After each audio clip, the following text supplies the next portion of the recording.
Hello everyone. So our topic for today's discussion is collagen. Collagens are a family of proteins known for their ability to perform various extracellular structures. So the main function of collagen is to strengthen the extracellular matrix and provide resistance to shearing and tearing forces. It is the most abundant protein in the human body. So approximately 30% protein in human body is collagen. Collagens are subgrouped into fibrillar collagen, sheet-forming collagen, linking or anchoring collagen. Types 1 to 4 are most common types in humans. Type 1 collagen is found in bone, tendon, skin, dentin, and it is important in late wound repair. So decreased production of type 1 collagen can cause osteogenesis imperfecta.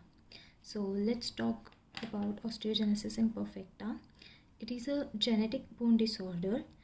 Most common gene defect is in COL1A1 and COL1A2, which leads to decreased production of type 1 collagen.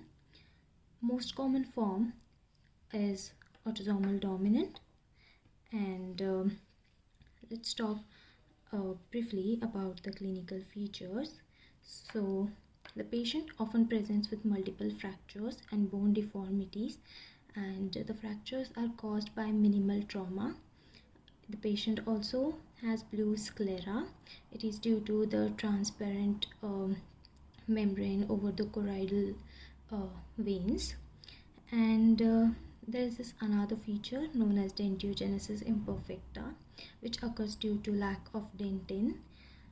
Abnormal ossicles lead to conductive hearing loss.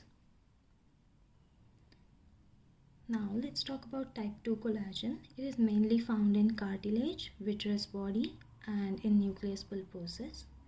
Type 3 collagen is most abundant in skin, muscle, blood vessels, uterus, fetal tissue, and it is important for early wound repair. So remember, type 1 collagen is important for late wound repair, and type 3 is important for early wound repair. And deficiency of type 3 collagen is seen in vascular type of EDS, which is Ehlers-Danlos syndrome. So Ehlers-Danlos syndrome is another disorder which occurs due to problem with collagen synthesis.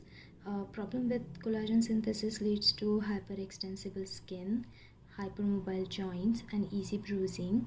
There are multiple types and multiple mode of inheritance of Ehlers-Danlos syndrome, out of which hypermobility type is the most common. In classical type,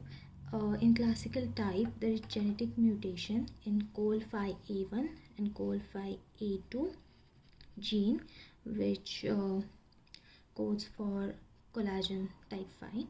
And vascular type, there is mutation in type 3 procollagen, example COL3A1.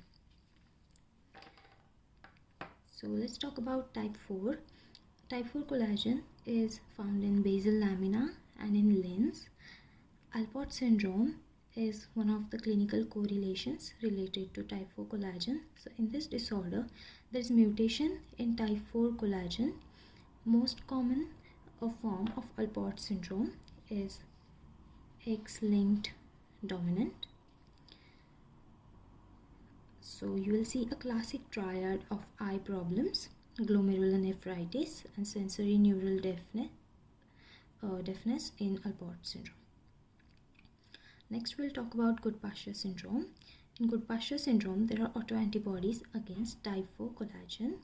It is a type 2 hypersensitivity reaction, and the clinical manifestations mostly include the lungs and the kidneys, because this type of collagen, which is type 4 collagen, is mostly found in the lungs and in kidneys.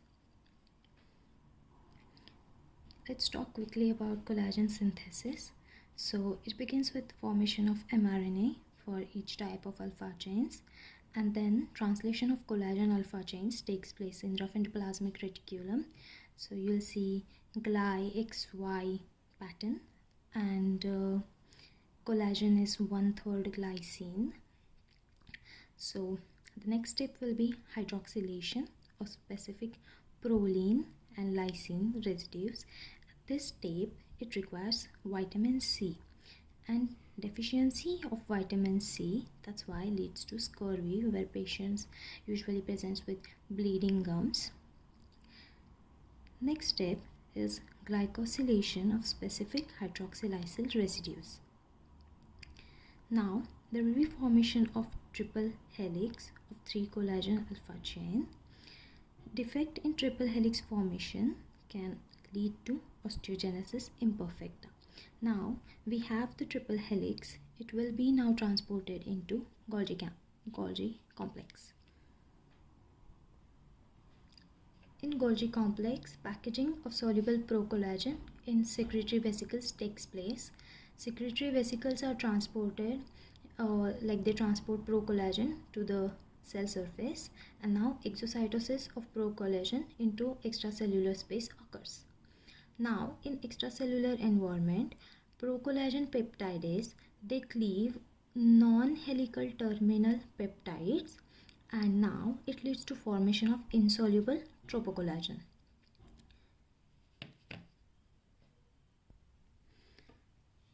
This collagen now assembles in fibrils and aligns for cross-linking.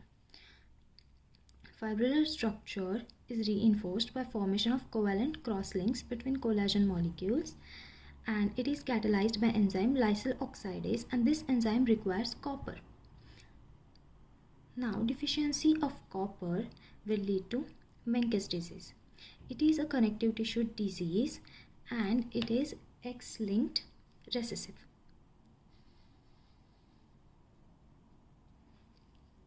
So there is defect in copper absorption and transport due to defective ATP7A.